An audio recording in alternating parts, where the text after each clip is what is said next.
Hi minasang! Another day, another vlog! For today's video nga pala, tara, samahan nyo kaming gumala. Pero hindi to sa Japan guys ha. Ito pa pala yung gala ko nung umuwi ako ng Pilipinas and ang date na to ay September 1. And I'm with my beshi. Beshi yarn. Si Rika pala yan. Ganda no? Pero di na yan single ha.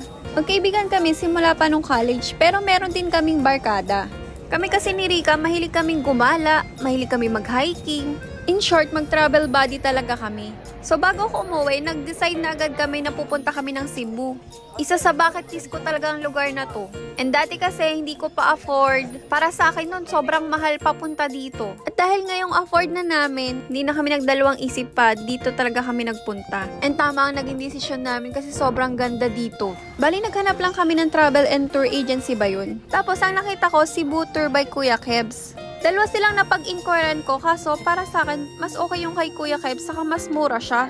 And good decision na kina Kuya Kebs yung napili namin kasi sobrang babait na mga staff nila. Sobrang aasikaso, kaya alam ko kahit mag-isa ka, mag-e-enjoy ka dito. Hindi ko na lang natandaan yung pangalan ng tour guide namin noong day 1, pero nako, sobrang saya nung kasama. The best ka, Kuya!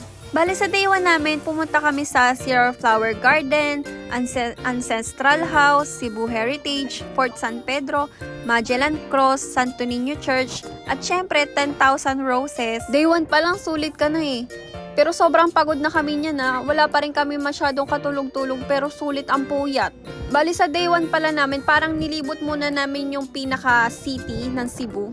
Bali yung napili pala namin tour ay 4 days and 3 nights. And day 1 pa lang to guys.